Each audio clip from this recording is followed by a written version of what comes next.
베드로전서 5장 1절에서 5절까지는 목자와 양무리의 관계가 어떠해야 되는지에 대해서 사도 베드로의 권면이 기록되어 있는 부분입니다.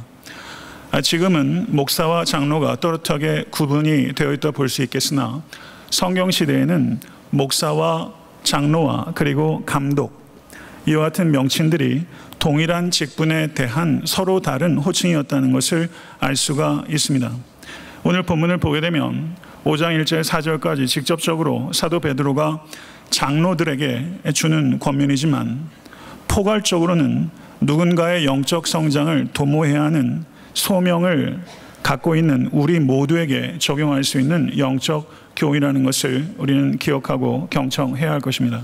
또한 오늘 본문 말씀을 통해서 양들을 먹이고 돌보는 목자의 소명을 우리가 이해하고 동감해주고 응원하고 뜨겁게 중보하며 기도할 수 있는 계기가 될 수 있기를 간절히 소원하는 마음으로 오늘 말씀을 강의하도록 하겠습니다.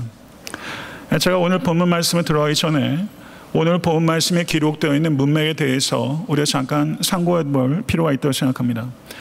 지난주에 제가 설교했던 베드로전서 4장 12절에서 19절의 말씀은 불시험을 당했을 때 이상히 여기지 말고 오히려 즐거워하고 기뻐하라. 고난 중에서도 지속적으로 선을 행하고 신실하신 하나님만을 의지하라는 말씀이었습니다. 오늘 본문 말씀 장로에게 주는 권면의 말씀은 그와 같은 불시험의 고난이라는 배경을 갖고 있다는 것을 우리가 기억해야 될 필요가 있습니다. 우리가 새로운 통찰을 얻기 위해서는 항상 문맥으로부터 통찰을 얻을 때 우리는 성경을 통해서 새로운 통찰을 얻을 수 있다는 것을 청중과 목회자가 공히 기억해야 하는 것입니다. 오늘 문맥은 적대적인 환경 속에서 그리스도인답게 승리하며 살아가기 위해서는 양무리를 인도하는 목자의 영적 역량과 역할이 무엇보다 중요한 문제라는 것을 분명하게 말씀하겠다는 것을 우리는 생각해야 합니다. 베드로전서 1장 1절에서 사도 베드로는 자신을 나는 예수 그리스도의 사도다 라고 매우 명백하고 간략하게 소개한 바가 있습니다. 근데 오늘 본 말씀 5장 1절을 보게 되면 베드로는 삼중적으로 자기를 소개하고 있는데요. 첫째, 나는 함께 장로된 자요. 둘째, 그리스도의 고난의 증인이요. 셋째, 나타날 영광에 참여할 자다라고 소개하고 있는 것입니다. 잘 아시는 대로 사도 베드로는 12사도들 가운데 수제자임에도 불구하고 자신을 함께 장로된 자라고 부르는 것은 자기를 낮추는 겸손과 공감의 표현이라는 것입니다. 그리고 베드로는 두 번째로 자신을 그리스도의 고난의 증인이라고 소개했습니다. 이 사도 베드로는 겟세마네에서도 골고다에서도 부끄러운 증인이었습니다. 그러나 베드로는 죄를 범한 후에 회개했고 그리고 회복된 장로로서 베드로 전서를 수신하는 교회의 장로들에게 그들도 자신의 죄에 대해서 인정하길 꺼리기보다는 기꺼이 회개하는 용기와 겸손함을 가져야 한다는 것을 사도 베드로가 권면하고 있다는 것입니다. 끝으로 베드로는 자신을 나타날 영광에 참여할 자라고 소개하고 있습니다.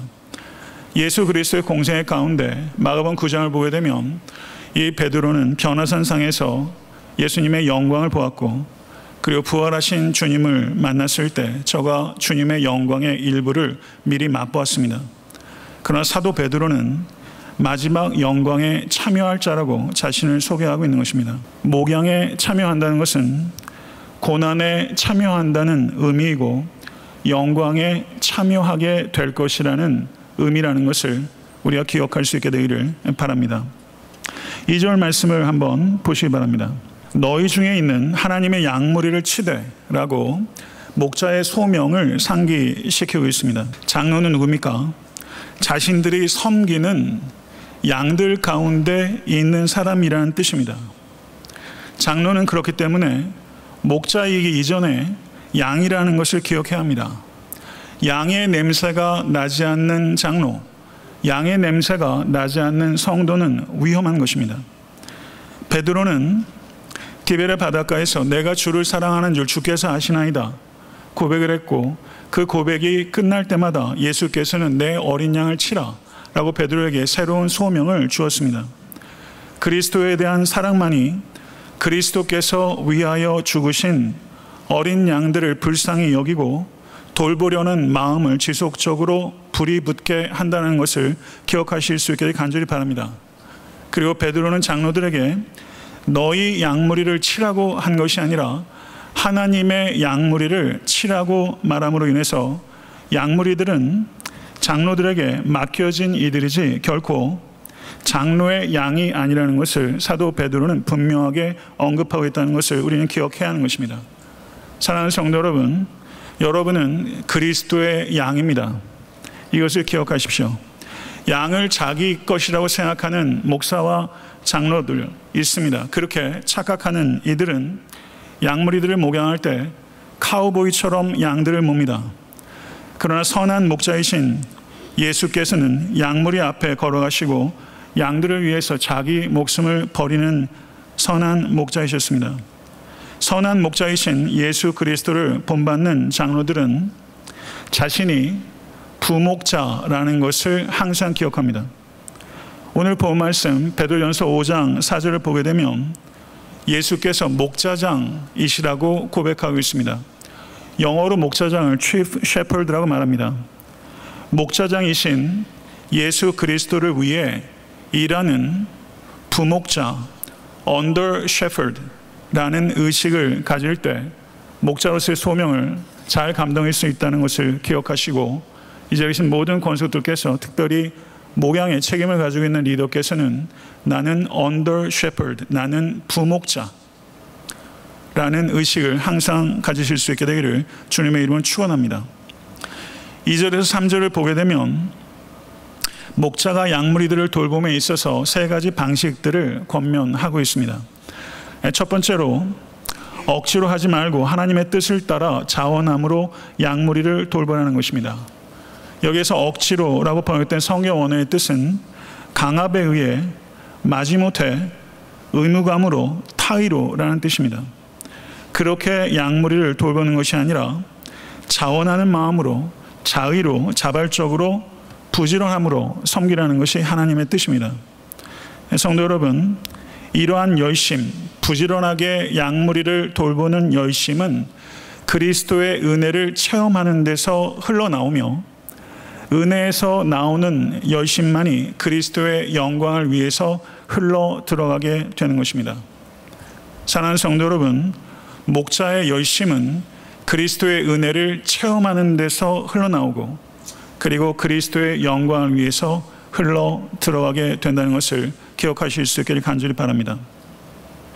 세상 일도요, 억지로 하는 사람들 있고 자발적으로 하는 사람들도 있습니다. 무슨 일이든지 자발적으로 하는 사람과 억지로 하는 사람 사이에는 큰 차이가 있습니다. 세상 일도 이러할진데 영혼을 섬기는 목양에 있어서는 억지로 하는 일들과 그리고 자발적으로 하는 일 사이에는 현저한 차이가 있게 될 것입니다. 한 젊은이가 주일 아침에 곤히 자고 있었습니다. 근데 그의 어머니가 들어와서 얘야 일어나라, 지금 당장 일어나라, 이렇게 아들을 체근했습니다. 그런데 아들은 얼굴을 베개에 더욱더 깊이 파묻고 기어 들어가는 목소리로 어머니에게 간신히 대꾸합니다. 어머니, 제가 일어나야 될 이유를 세 가지만 대보세요. 그랬더니 어머니가 아들에게 말합니다. 첫째, 오늘이 주일 아침이고 너는 그리스도인이다. 둘째, 주일 예배 시간까지 45분밖에 남지 않았다. 셋째, 너가 그 교회 담임 목사다. 이렇게 이야기를 했다는 거예요.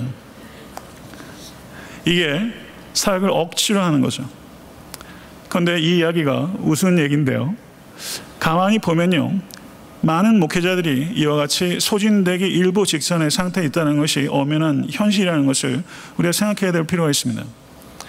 스콧 맥나잇이라는 저명한 신약학자가 있고, 이 사람의 책이 한국 사회에 지금 많이 번역되고 있는 것처럼 굉장히 고무적으로 생각하는데요, 이 스콧 맥나잇이라는 이 신약학자가 한 목회자와 이야기를 했습니다. 근데 목사끼리는 얘기가 진솔하게 오가거든요. 이 목사가 스콧 맥나잇에게 그런 얘기를 하는 거예요. 나는 목회하는 것이 좋지 않습니다. 이렇게 이야기를 했어요. 그때 스콧 맥나잇이 왜 그렇죠? 이렇게 물었더니 그 목사님이 이렇게 말합니다. 내가 목사가 된 이유는 부모님이 원하셨기 때문이고, 그리고 이제 저는 다른 길을 선택하기엔 너무 늦었습니다. 이렇게 이야기를 하더라는 거예요. 제가 목사 안수를 받은 게 2007년이고 지금 2018년이니까 제가 목사로 살아온 건 11년이죠. 그리고 개척한 지 이제 9년입니다. 많은 목회자들과 제가 대화를 했지만 저에게 이렇게 말하는 사람은 아직까지는 없었어요. 그렇지만 분명한 것은 목회를 원하지도 않고 즐기지도 않는 목회자들이 저는 상당수가 있을 것이다 라고 생각하고 있습니다. 정서적으로 영적으로 탈진을 경험하지 않는 그리스도인들은 없습니다. 여러분들도 마찬가지일 겁니다. 그렇다면 목사는 어떨까요? 목사는 정서적으로 영적으로 탈진을 경험하지 않겠습니까? 목회를 하면서 항상 느끼는 것은 여러분들 이민생활 하시면서 하루하루를 보게 되면 과로가 일상이 되어버렸는데 목회 역시 생각해보면 과로가 일상이 되는 것이 매번 그렇고 소진되기 쉬운 구조 가운데 있다는 것입니다. 8, 90년대 목회하는 것과 지금 2000년대 목회하는 분명히 다르고 목회자에 대한 존경은 상당 부분 사라진 것이 엄연한 사실입니다. 목회자들이 목회를 하는 교회가 크든 작든 가족들과 사랑과 즐거움을 위해서 시간을 쓸 수 있는 것은 좀처럼 쉬운 일이 아닙니다. 목회지를 찾기가 어렵습니다. 한국에 전국 각처에 있는 신학교에서 아직도 얼마나 많은 신학생들이 쏟아지는지 모르겠어요. 그들이 목회지를 찾기가 어렵습니다. 현장에 들어와 있는 여러 젊은 사역자들도 목회지 찾기가 정말 어렵습니다. 목회지에서 이해하시고 들어주십시오. 목회지에서 쫓겨난 일들도 다반사입니다. 정작 목회자가 가정을 세우고 회복하는 일에 설교하고 역량을 쏟음에도 불구하고 목회자 자신의 가정은 돌보기가 어려워서 가정이 병들고 목회자 가정의 이혼율이 증가하고 있는 그와 같은 추세 가운데 있다는 것이죠. 이러다 보니까 많은 목회자들이 생활고에 시달리고 있고 이중직을 가지고 있는 전도사나 부목사들 굉장히 많습니다. 제가 얼마 전에 신문을 보니까 그 유럽에서 그 뉴테스트먼트 신약학 박사학위를 따시고 한국에 가셔서 모 신학교에서 시간 강사를 하셨는데 그걸로 도저히 생활이 안 되니까 트럭 운전을 하시다가 너무 과로가 돼서 졸음 운전을 하셨는지 신약학 박사학위를 가진 분이 트럭 운전하시다가 교통사고로 돌아가셨어요. 이런 일들이 지금 주변에 벌어지고 있는 일이에요. 그러다 보니까 이중직이 있는 일들이 굉장히 많고 그리고 이중직으로 목회하는 분들을 어떻게 목회적으로 격려하고 있는가 하는 부분들이 신학자들 그리고 신학교 고민해야 될 문제라는 거죠. 이렇게 목회가 이 살얼음판을 걷다가 어느 시점에는 아예 목회를 그만두고 세상 직업을 찾는 일들도 주변에 아마 볼 수 있을 겁니다. 히브리서 13장 17절은 이렇게 말씀합니다. 쉬운 성경 번역입니다. 여러분을 인도하는 지도자들에게 순종하고 그들의 권위를 존중하십시오. 그들은 여러분의 영혼을 책임진 자들이기 때문에 여러분을 주위에서 살피고 있습니다. 그들이 이 일을 괴로워하지 않고 즐거운 마음으로 할 수 있도록 해 주십시오. 그들의 일을 힘들게 하는 것은 여러분에게 아무 도움이 되지 않습니다. 성도 여러분, 우리는 목사를 비롯한 목자 그리고 교회의 장로들 그리고 여러분들이 속한 목장의 목자와 목녀들도 탈진할 수 있다는 것에 대해서 이해를 해야 될 필요가 있고 그리고 목자들이 그와 같은 탈진에서 건강한 방식으로 빠져나올 수 있도록 도움을 개발해야 하고 그리고 사역에 대해서 새로운 열정을 받고서 타오를 수 있도록 뜨겁게 중보할 수 있게 될 간절히 바랍니다. 저는 애틀랜타 섬기는 교회가 우리 교회에 있는 여러 목자들 뿐만 아니라 이 지역사회에 있는 목사님들 그리고 선교사님들 교회 도움을 요청해 오면 저 애틀랜타 섬기는 교회가 그들의 영적인 충전과 육체적인 휴식을 제공할 수 있는 그래서 사역의 열정과 즐거움이 회복될 수 있는 일에 저 애틀랜타 섬기는 교회가 쓰임받을 수 있는 교회가 되길 간절히 바랍니다. 두 번째, 더러운 이득을 위하지 말고 기꺼이 양무리를 돌보라 라는 것입니다. 잘 아시는 대로 디모데전서 6장 10절은 돈을 사랑하는 것이 일만하게 뿌리라고 말을 하고 있습니다. 돈에 대한 사랑이 삶의 어떠한 영역보다 돈에 대한 사랑이 나타날 때 가장 흉한 것이 바로 사역의 현장입니다. 사역의 현장에서 돈을 사랑하는 것보다 흉한 것은 없습니다. 그러나 예수님께서 마태복음 10장 10절에 여행을 위하여 배낭이나 두벌 옷이나 신이나 지팡이를 가지지 말라. 이는 일꾼이 자기의 먹을 것 받는 것이 마땅하니라 라고 말씀하셨습니다. 일꾼이 삭을 받는 것은 수치스러운 것이 아닙니다. 그렇다면 무엇이 수치스러운 것입니까? 삭이 목적이 될 때 수치가 시작되는 것입니다. 사역에 있어서 삭이 목적이 될 때 그 사역은 영광스러움을 잃어버리고 수치로 전락할 수 있다는 것이죠. 디모데전서 5장 17절 18절에 사도 바울께서는 잘 다스리는 장로들은 배나 존경할 자로 알되 말씀과 가르침에 경할 자로 알되 말씀과 가르침에 수고하는 이들에게는 더욱 그리할 것이니라. 성경에 일렀으되 곡식을 밟아 떠는 소의 입에 망을 씌우지 말라 하였고 또 일꾼이 그 삭을 받는 것은 마땅하다 하였느니라 라고 말씀하고 있습니다. 사도 바울은 구약시대의 제사장들이 자신의 사명에 온전히 충실할 수 있도록 그들의 필요를 공급했던 것처럼 신약시대에도 사역자들이 복음 사역에 전념할 수 있도록 필요를 교회가 제공해야 한다는 것을 가르치고 있습니다. 그렇지만 잘 아시는 대로 사도 바울이 선교 사역을 할 때는 텐트 메이킹을 하면서 자비량으로 자기의 필요를 채웠던 것, 그것은 일반적으로 적용할 수 있는 원리가 아니라 특별한 원리라는 것을 우리가 균형 있게 생각해야 됩니다. 성도 여러분, 말씀을 사역하는 것, 그것이 강단에서 말씀을 증거하는 것이든 아니면 어떠한 형식의 성경 공부가 됐든 그런 말씀을 나누는 장로든, 성도 여러분, 말씀을 사역하는 것은 곡식을 밟아 떠는 소에 비유됐다는 것을 우리가 깊이 생각할 필요가 있습니다. 말씀 사역을 하는 것은 매우 고된 전력을 다하는 노동이라는 것을 의미하는 것입니다. 저를 비롯해서 저희 교회 여러 젊은 목회자들이 있습니다. 소가 노동하는 것처럼 말씀을 준비하는 것이 목회자의 의무라면 노동하는 목회자에 대해서 존중과 배려하는 것은 성도님들의 의무라는 것을 기억하실 수 있게 되기를 바랍니다. 갈라디아서 6장 6절에 가르침을 받는 자는 말씀을 가르치는 자의 모든 좋은 것을 함께 하라 라고 말씀하고 있습니다. 가르치는 자는 영적인 것을 성도와 함께 나누는 것이며 가르침을 받는 자는 물질적인 것을 목자와 함께 나누는 것입니다.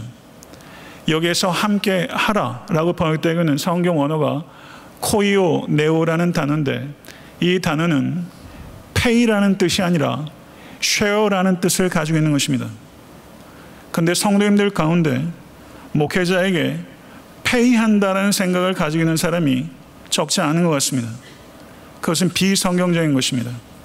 성경은 페이라는 개념을 갖고 있지 않습니다. 쉐어하는 것입니다.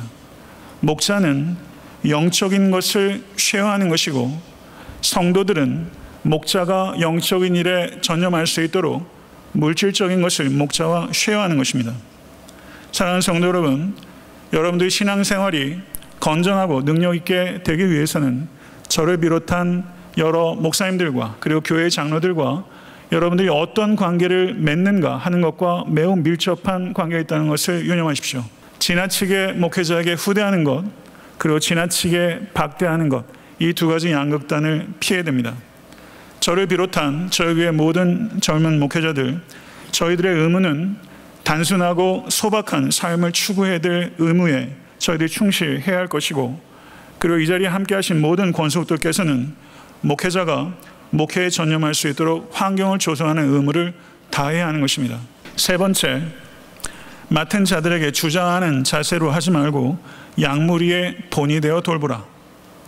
주장하다라고 번역되고 있는 성경 원어는 강제적으로 지배하다라는 뜻입니다. 예수님께서는 마가복음 10장 43절 45절에 너희 중에는 그렇지 않을지니 너희 중에 누구든지 크고자 하는 자는 너희를 섬기는 자가 되고 너희 중에 누구든지 으뜸이 되고자 하는 자는 모든 사람의 종이 되어야 하리라. 인자가 온 것은 섬김을 받으려 함이 아니라 도리어 섬기려 하고 자기 목숨을 많은 사람의 대속물로 주려 함이니라. 아멘. 성도 여러분, 이 말씀이 마가복음 전체의 핵심이요 예수 그리스도 삶 전체의 요약인 줄 믿습니다. 군림하는 우두머리가 되지 말고 종이 되어 섬기는 본이 되라. 이것이 우리 각자를 향한 예수님의 뜻입니다. 믿으십니까?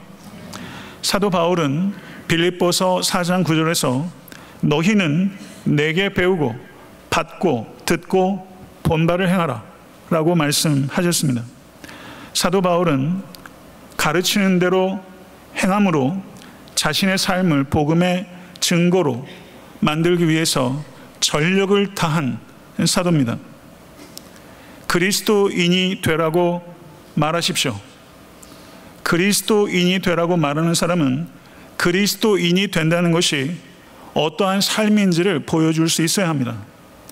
전파하는 말과 전파하는 이의 삶이 일치되어야 하는 것입니다. 저는 진리를 선포하는 사람입니다. 목회자가 선포하는 것과 제 삶에서 제가 살아내는 것까지는 현저한 괴리가 있습니다. 이게 목회자가 치열하게 씨름하는 부분이고 저는 제가 이 씨름을, 이 괴리를 줄이기 위해서 노력할 것입니다. 사랑하는 성도 여러분, 여러분이 전하는 말이 여러분이 삶으로 입증될 때 여러분의 말은 웅변이 될 것입니다. 모쪼록 여러분의 말과 삶이 일치될 수 있도록 그 괴리감을 줄여나가는 일에 성령을 의지하시고 삶을 헌신하실 수 있는 모든 권속 되실 수 있게 되길 간절히 축원합니다. 성도 여러분, 사도 바울이 나에게서 듣고 본 바를 행하라. 이 말은 교만해서가 아닙니다. 자신의 삶을 교본으로 제시하는 것입니다. 이런 목회자를 만나는 축복이 여러분에게 있을 수 있게 간절히 축원합니다. 자신의 삶을 믿음의 교본으로 만들어간다는 의식을 가지고 매 순간 매일을 살아내는 것이죠. 그렇기 때문에 사도 바울은 나에게서 듣고 본 바를 행하라 라고 말할 수 있는 것입니다. 복음은 고상한 말을 하는 데서 그치는 것이 아니라 삶 속에서 실천이 되어서 웅변이 되어야 되는 것입니다. 교회 안에 모든 영적 리더들이 본이 되는 삶을 살아야 하는 것은 선택사항이 아니라 필수사항이라는 것을 부디 받아들이십시오. 그리고 본이 되는 삶을 살아갈 때 그것이 영적 교만으로 이어져서는 결코 안 되고 여러분들이 나타내는 믿음의 진보는 오직 하나님 아버지의 은혜로 말미암은 것이기 때문에 영적 진보가 이루어졌다는 것은 영적 겸손이 더욱더 깊어졌다는 것을 의미하는 것입니다.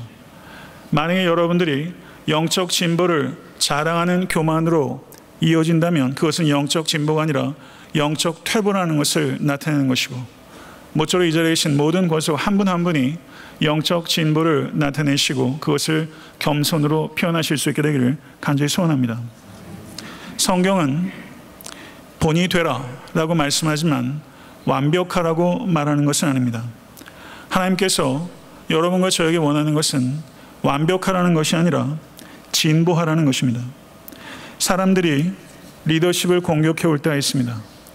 가정에서도 목장에서도 부서에서도 교회에서도 리더십을 공격당하는 일은 있을 수 있는 일이고 정상적인 한 부분입니다. 그래서 성도 여러분, 여러분의 권위가 공격당했을 때 힘으로 제압하려는 유혹을 견디십시오.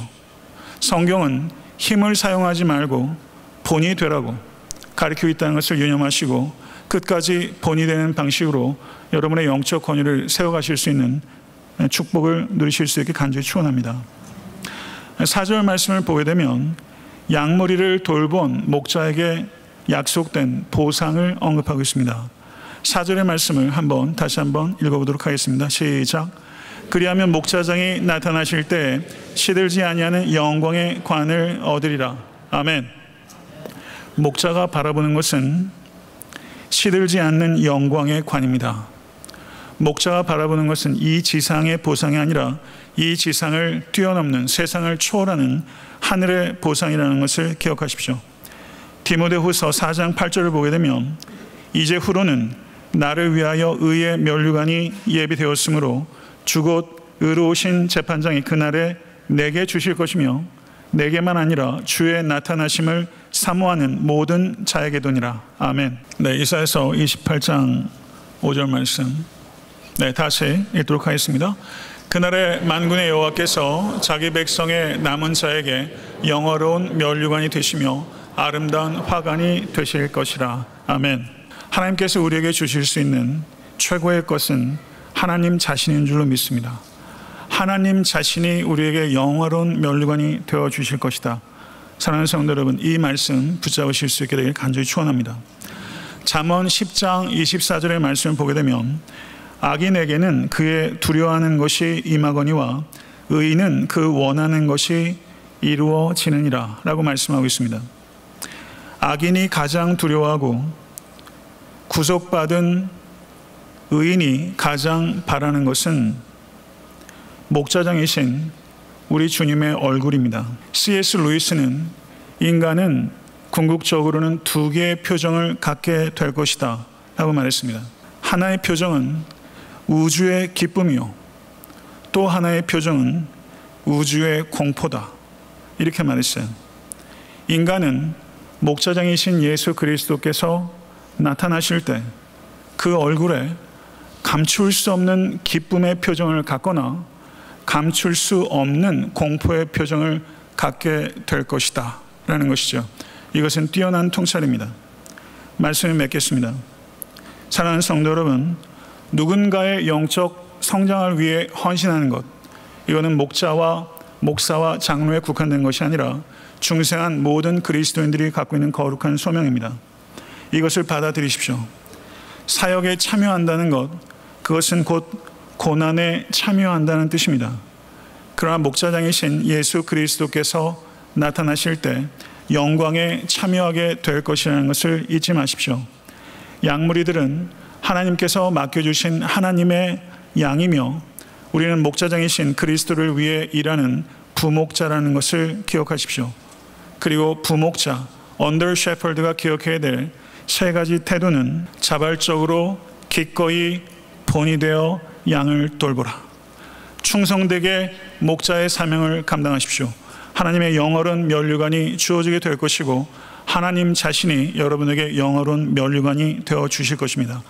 그리고 이 자리에 계신 성도 한 분 한 분이 예수 그리스도께서 이 땅에 나타나실 때 우주의 공포를 나타내는 표정이 아니라 감출 수 없는 우주의 기쁨을 나타내는 표정을 가질 수 있게 되기를 우리 주 예수 그리스도 이름으로 간절히 축원합니다.